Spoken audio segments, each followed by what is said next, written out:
Hey, it's Chris Herbert, and today is August 19th, I think, and it's the Monday Morning Podcast. What am I going to talk about today? I spun something up on ChatGPT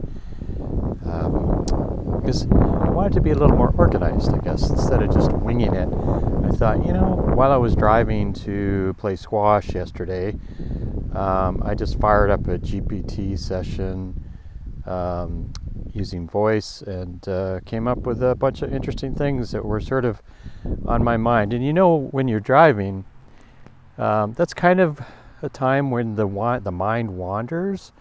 If you're not listening to music or podcasting or doing what I call a commute call, which I kind of like. I like it when you can talk to somebody while they're commuting, which is great. But one of the drawbacks is if the signal isn't that great, you know, it makes for a less than quality call. But anyway, so I'm going to talk about a few things today. It might be longer than usual. The first thing I want to talk about is entrepreneurial relationships that don't click. And this is based on my personal experience with people who I know really, really well, or people I'm in the process of developing what I hope to be strong relationships with, who are entrepreneurs. And it's like life is life with working with other entrepreneurs. You're kind of like two ships passing in the night. But I'm going to give a couple of examples. So I know a few who I've reached out to talk about Area 81, people who I would call more than acquaintances but less than friends, people who I've known for many, many years. And when they don't respond, I'm curious as to why. So I kind of go down a laundry list and I think, are they too busy? Are they disinterested? Is there misalignment with what I'm talking about in my email with what their priorities are? Do they give a shit? And I can't really spend a lot of time psychoanalyzing relationships with other entrepreneurs, but I'm just curious. We're inundated with information all the time. So I get it if one of my well-known, established friends and entrepreneurs, doesn't get back to me. So I'm just curious. It's at some point in time, we had a good relationship. We played squash. They were involved with Silicon Halton, or Tech Under 20, for example. And they've always been responsive when I've, asked for tours of their facility and all that sort of stuff. So I'm thinking to myself, maybe I'm asking too much. Maybe it's time to move on. But the problem is, I don't really know if you don't get a response, right? So I would prefer to hear from somebody who would say, hey, Chris, I really like what you're doing with Area 81. I don't see a fit. So, don't take it personally. I don't really care whether they tell me not to take it personally or to take it personally or whatever. But it's more about just, just a quick note saying, hey, can't do this. And I've actually had one person who had a lot of fun with years and years ago that basically just was very straightforward with me and said, it's not worth your time sending me these emails anymore. I've moved on. I'm doing things. I'm retired. I'm golfing. I wish you all the best. The past was great. The present and the future doesn't include you, Chris. That's perfectly fine by me. But it's the unknown that really bothers me, I guess, and maybe that happens with other folks. Even if it's personal, friends, business context, that sort of stuff. And there's a myriad of reasons why. Forgot about it, wasn't a priority, got busy, something happened to me, something happened to my family, yada yada yada. Anyways, I just thought I'd spend a little time ranting about that. So the other thing I want to talk about is just a very quick story about a post I put on LinkedIn about, whether Canadians are sneaky or not. And I know that's a very, very generalization. And I'm just curious as to what other people think about this. And I know I had one commenter said, well, I don't think it's Canadians, but I have experienced apathy and lack of interest in partnerships with people who I'm trying to work with in Ontario. So let me give you some context. So when I started Silicon Halton with Rick Stomphorst, and Rima Dougal came in a little bit later, we were the co-founders of Silicon Halton, and Rick and Rima are still involved in running Silicon Halton. I sold my interest out in April 2024. But when we first started, we started getting traction, and we were in the Toronto Star business section. Back then we had 300 members. We ended up getting up to 1,500 eventually. And the director of economic development from Halton region took us out to lunch and said, hey, you guys are doing a great job, and we're going to be bringing Haltech, which was a innovation hub, a mini version, let's call it, of Communitech or Mars, to Halton, and we just want you to be aware of that. And we didn't see that as a competitive threat at all. In fact, we welcomed it, because when Rick and I initially started Silicon Halton, we were kind of pissed off that we didn't really have any tech innovation related hubs or organizations in Halton region. You'd either have to go to Kitchener-Waterloo or downtown Toronto in order to mix up with other tech entrepreneurs and professionals. So we started Silicon Halton, and it was grassrootsy, got to 1,500 members, hundreds of meetups and all that sort of stuff. But during that lunchtime, it was really weird, because the ECDev director said, hey, I see you guys have a CEO peer-to-peer group. And we said, yeah, we do. It's full, it's going well. I think we were 4 meetings into it, so we had just sort of started it. And then he said, well, we're thinking about doing our own CEO peer-to-peer group. And we said, great. There are more CEOs, and founders of tech companies in Halton region than we can serve through our peer-to-peer, and our peer-to-peer only had 8 to 12 members in it. So go ahead, don't worry about us. We don't feel threatened. We don't see you as a competitor. We're all trying to move in a common direction of innovation and venture acceleration. So great. Anyway, so we'll even promote it for you. So then the next thing that came out of his mouth raised a major red flag. He said, well, we're going to start an HR peer-to-peer. We said, great. That's a good one. Anybody that's kind of build teams, tech teams, and Halton-based businesses, fantastic. We'll support it too. We'll promote it for you. Then he says, well, we'd appreciate if you would not start one your own. In other words, we'd appreciate if you would not compete against us. And by the way, we're going to compete against you with taxpayer dollars. So I said, well, why wouldn't we do our own, right? So I don't remember what he said, because I'm sitting there going, holy shit. So that pretty much was the writing on the wall, where I started to, for whatever reason, become very guarded about government officials that were,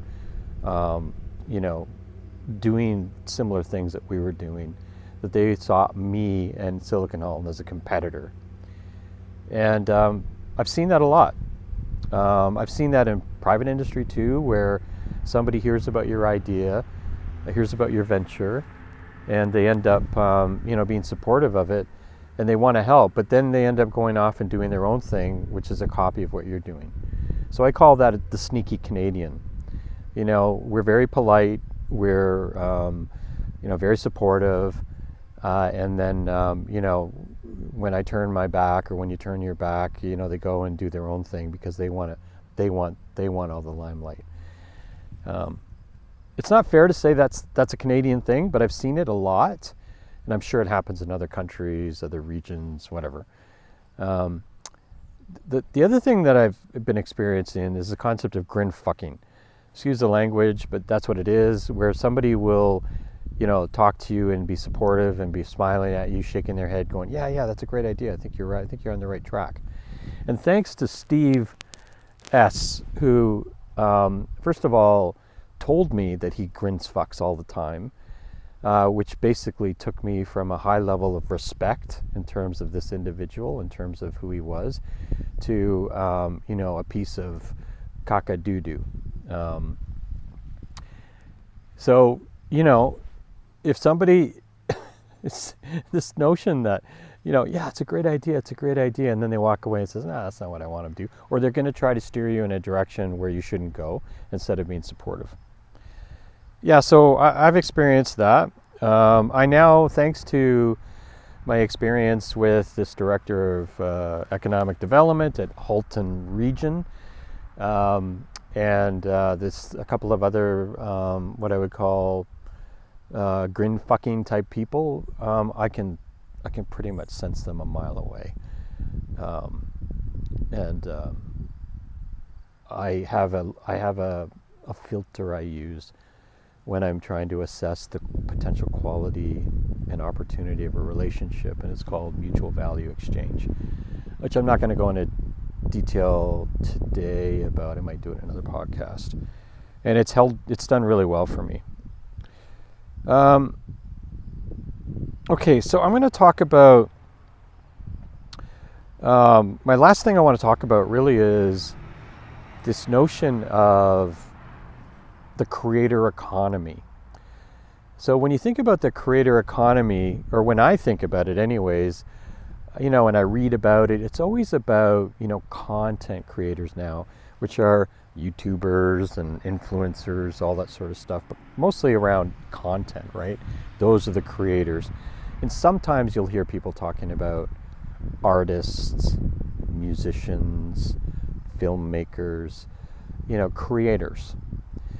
And I want to expand that meaning based on the concept of creators of value.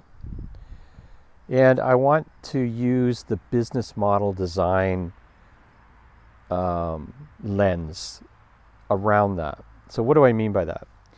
So I've done a lot of work helping startups and scale-ups think about their businesses from a business model perspective. And a huge shout out to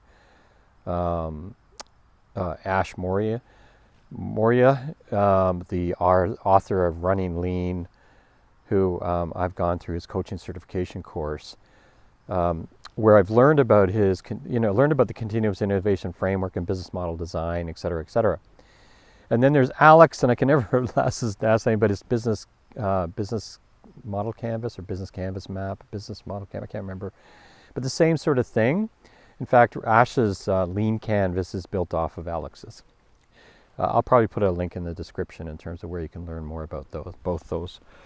Anyways, to make a long story short, a business model has to do three things. It has to create, deliver, and capture value. Everything has to do those three things. And I like to use the Star Wars movie as a good example.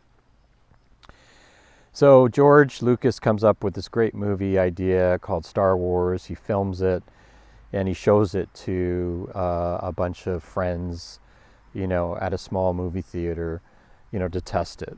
So he creates what he hopes is an amazing story with his movie, Star Wars.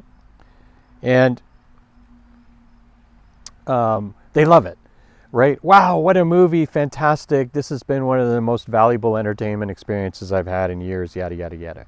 So he knows he's created something of value in this small group of people, right? And maybe he has more people come and watch it, and maybe he's got a couple 100, 200, 300 people who've watched it, and they're all going, wow, that's an amazing thing. But how does he deliver that value? So the delivery mechanism is theaters, right? Back then in the 70s when that came out, it was theaters. So it had to go into thousands and thousands and thousands of theaters in order for thousands or hundred thousands and millions of people to see it. So that's how he delivered his creative work. right? So he created the movie, then he had to deliver the value through theaters. Now there are other ways you can do that today, obviously. But the other thing that's critical in any business model is capturing value for himself as the producer, and to capture value such that everybody that did the fucking work got paid what they deserve, right? So the movies got a cut, the actors all became all became successful, Lucas became successful. So, this notion of capturing value is in the form of income, profit, that sort of stuff. So fast forward to today, and you think about creators of value, whether they're a movie producer, whether you run a professional services firm, whatever you're creating value in terms of your value proposition, you need to deliver it, right? So if you're a professional services organization, you probably deliver it through social media channels, through campaigns and shit like that, through maybe a sales team, that sort of stuff. But here's the problem. The problem is that, especially in some industries, not all industries, but especially in some industries, and now with AI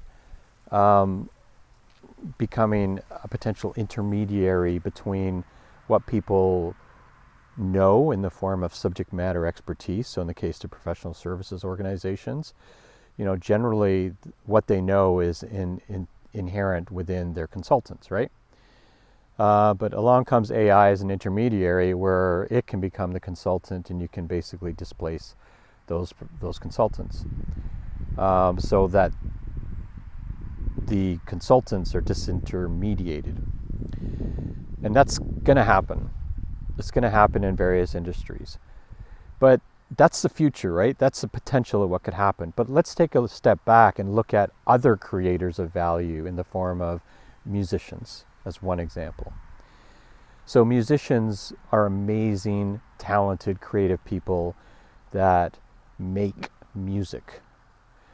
They make music that makes us feel good, that helps us reflect on our lives.